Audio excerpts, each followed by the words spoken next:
The Department of Health reported 15,091 dengue cases from July 13 to 26, coinciding with storms Crising, Dante, and Emong. This marks a 7% increase from the 14,131 cases recorded from June 29 to July 12. Hospitals continue to operate dengue fast lanes as the DOH maintains heightened alert levels. Individuals experiencing fever for 2 days along with rashes, body or eye pain, dizziness or vomiting are advised to seek medical attention immediately. Now, just joining us to discuss this further is Dr. Lulu Bravo, Professor Emeritus of the UP College of Medicine and Executive Director of the Philippine Foundation for Vaccination. Doc, thank you for joining us. Good morning. Hello, Angelo and Angela. Wow, what a wonderful couple. Thank you, Doc. Thank you, Doc. Thank you. Right, Doc, DOH recently reported an increase in dengue cases after the storms, which is also expected naman. But what makes it quite alarming is kasi we've been dealing with this for a long time and until now parang hindi natin ma-address or at least magkaroon ng campaigns to at least decrease these numbers. Actually, Angelo, it's not only a few years, but 70. Right. 70 long years that we have been dealing with dengue. 70 taon na tayong may dengue since the 1950s. Right. And we cannot say that we have decreased or we have actually improved on the way that the dengue cases are being managed. Alam mo kasi, pataas ng pataas pa rin yung kaso dahil padami ng padami ang tao. And now, complicated by climate change. Because the rains have been pouring, wow, different from before, di ba? Ang dami-dami na ngayon na ulan, na hindi na tumitigil all year round. And the lamok, oh my God, nakita mo yung lamok na dami. Yes. Dami. Yeah. Gusto niyan, yung tubig ulan. Dahil ang gusto niya yung malinis na tubig, hindi yung maduming tubig. Di ba yung maduming tubig, mga lamok na anopheles ang nandyan. Pero yung Aedes, species ng lamok na kailangan nating alagaan o wag dumami, yan ngayon yung nagdadala ng dengue. And gustong-gusto nila sa malinis na tubig. Doon sa tubig ulan, yung nagkakaroon ng accumulated pool of water sa mga bubong, sa puno, doon sa mga nasa paso, nasa tire, na hindi nakaka-cover. So doon kakaroon ng breeding places yung mga lamok. And the more that we have this water na hindi nakukover, diyan nagningitlog yung mga lamok. And that's the reason why we have more mosquitoes transmitting dengue. Right.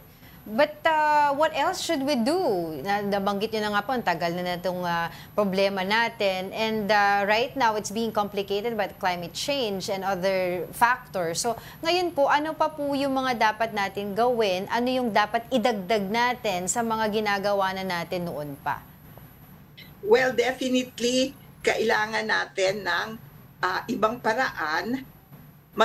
Of course, kailangan pa rin natin maging aware na kailangan tanggalin ang mga mosquito breeding places. Exactly. Yung 5S. Definitely, gawin natin yan para ma-decrease ang number ng mga lamok sa ating paligid. But there is now a way for us to decrease transmission through vaccination. Alam mo yung bakuna, yan lang talaga ang pinaka-effective para ma-eliminate or ma-reduce ang number of cases ng dengue sa ngayon. Comprehensive na ang ating approach. Hindi na yun lang mosquitoes ang tatanggalin natin. Tanggalin na rin natin yung mga kaso ng dengue na maaring makagat ng lamok at mailapit or mai-transmit, maibigay sa iba. Kasi pag wala yung bakuna na makakapagtigil ng viral infection mo, yung dengue virus kasi it's a virus, okay? Right. Walang gamot diyan, walang antibiotics, walang gamot pa na masasabi mo pag binigay mo, gagaling yung pasyente. Exactly. So the only way that we can reduce the transmission would be through immunization or vaccination. And we have now a new generation of vaccine for dengue. Right. Diba? That's right. Meron tayo before yung Dengvaxia, although nabulilyaso yon dahil sa, wow, ewan ko, A lot alam of niyo naman reasons. siguro nangyari, na politika yan. Tapos, meron na tayong next generation at meron tayong magiging third generation. Continuous ang pag-aaral because ang panahon ng dengue ay kumakalat. Hindi lang sa Pilipinas, hindi lang sa Asia, buong mundo na ngayon natatakot sa dengue kasi nag-mutate pati yung mosquitoes eh. That's Nakakatira na sila maski dun sa malalamig na lugar. Dati dun lang sa mga tropical countries na kagaya ng Pilipinas. Pero ngayon, meron na sa Florida, meron na sa Europa. Kaya pati yung mga nandun, natatakot pumunta sa mga bayan, bansa na may dengue.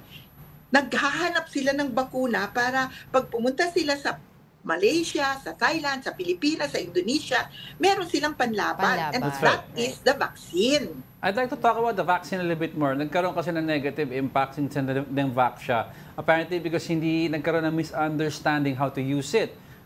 Supposedly daw, dapat meron ka ng at least nakaka-dengue ka na once bago ka i-immunize nitong Dengvaxia. So nagkaroon ng complications sa mga hindi pa nagkaka-dengue. Itong new generation, Doc, is it open for anyone or meron din qualifications? The new dengue vaccine, the next generation, has been given a go signal by WHO. WHO yan. Now, whether you have had dengue or not, it is safe to be given. Okay. So, yan ang magandang nangyari sa next generation. Itong tinatawag natin Qdenga ang brand name. Qdenga, Yung unang okay. name is Dengvaxia. Ngayon, Qdenga, di ba? May Deng. Yung Deng is a part of that name, brand name yan. But it is called TAC-003. Yun ang generic. TAK, TAC-003 is the generic name. Yung Dengvaxia, ang generic name nun is CYD 1415. Ito, TAC-003.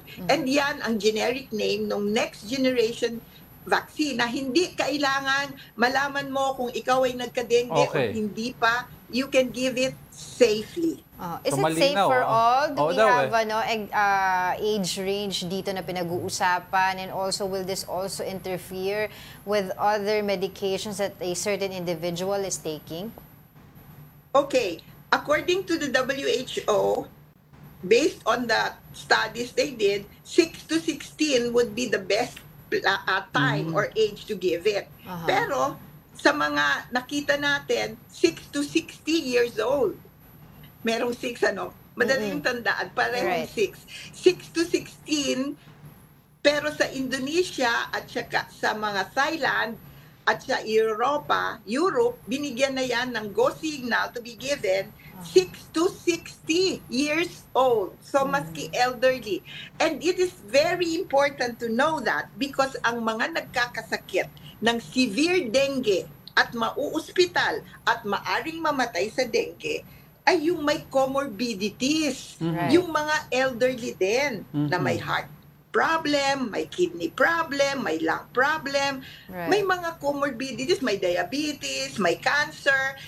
Yan ang kailangan talagang pangalagaan kasi yan ang maaring magkaroon ng severe dengue. Hindi lang yung mga bata ngayon. Of course, yung mga bata, alam natin, yung between 9 to 15, yan ang pinakamaraming nadidengue. Pero ang pinakadelikado na magkaroon ng severe dengue sa mga bata is 5 years old to 11 years old. Yan yung talagang sa atin, yan ang pinakamaraming nagdi-demise. But right now, nakikita natin, pati matatanda ay nagiging biktima na ng dengue. That's right. Doc, speaking, you mentioned kasi alam natin ang virus nag-mutate. No? Itong dengue ba, nagkaroon na ng mga bagong strain ito dahil I understand there are 4 or 5 types? Yes. Hindi originally. Definitely, 4 serotypes yan. Okay. Pero, ang virus, just like any living organism, sabi mo nga, nag-mutate.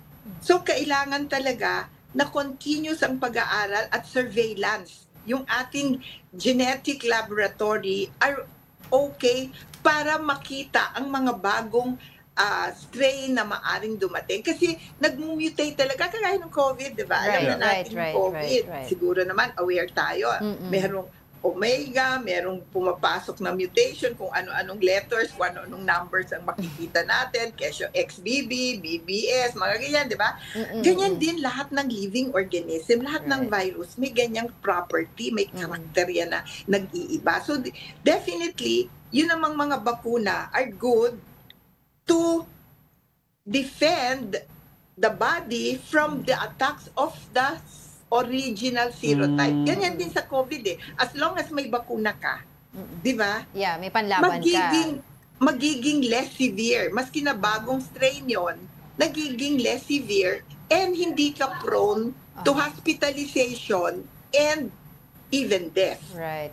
Kasi ang bakuna naman, wala kang masasabi na 100% hindi ka magkakaroon ng sakit. Magkakaroon ka pa rin maaring ng sakit, pero mild na lang. Ang magandang ano diyan example yung sabi ni Dr. Salvania na nung COVID, pag nagpabakuna ka, yung COVID na mukhang tigre na makakamatay ng tao ay nagiging kuting na lang. Bumababa ang pagkagat sa'yo, parang kuting na lang yung kumagat sa'yo. Yung effect. Severity. Versus isang tigre na talagang very vicious at maaari kang mamatay. Yun ang ginagawa ng bakuna. Nilelesen ang hospitalization, nilelesen ang kanyang severity, at yung likelihood na ikaw ay mamatay sa sakit ay malayo. Okay. Pero Doc, last na lang, very fast na lang. Ito pong mga vaccines that you mentioned yung sa dengue po, ay available na po yan dito sa atin. At may mga ilan na rin po bang mga nakapagpabakunan nila? Tsaka one shot lang ba yan, Doc, o may booster? Okay, the new generation, unfortunately, has not yet been licensed in the Philippines. Although, 2 years na yata yan na nakabinbin sa FDA. Pero, sa ibang countries, unang-una ang Indonesia, noong August 2023, nilisensyahan na yan. Thailand, October 2023. Ang Malaysia, February 2024. Ang Vietnam, May 2024. 2025 na ngayon, ano bang ginagawa ng Pilipinas? Ang Europa, noong 2023 din. Tayo na lang halos. Nabigyan na yan ng lisensya. In fact, ginagamit na yan sa Europe para dun sa mga nagta-travel. Ang tawag doon, travel vaccine. Binibigay yan para pag pumunta sila sa mga countries na may dengue, mapangalagaan sila. Yun ang masaklap eh. Baka wala nang pumunta sa country natin pagka nakita nila na napakaraming dengue dito. In fact, yan nga yung tinatanong namin, bakit hindi lumalabas yung incidents. Ayaw ilabas, maari. Eto, ano ko lang yan, guessing word ko lang yan. Hindi natin masyadong napapublicize kasi natatakot sila na baka walang pumunta dito sa atin or mag-hesitate pumunta ang mga travelers, mga turista, ang mga businessman, kung malalaman nila na napakarami palang dengue dito sa Pilipinas. O, diba? Well, Doc, malalim na usapan yan. With that, maraming salamat po muna sa inyong oras, and we will continue to get in touch with you regarding this issue. Also, we will ask DOH doon po sa sinasabi nyo bakit until now hindi pa po na-approve yung vaccine dito sa Pilipinas natin. BFAD ba? Okay, no. Alright, maraming salamat po sa inyo, Dr.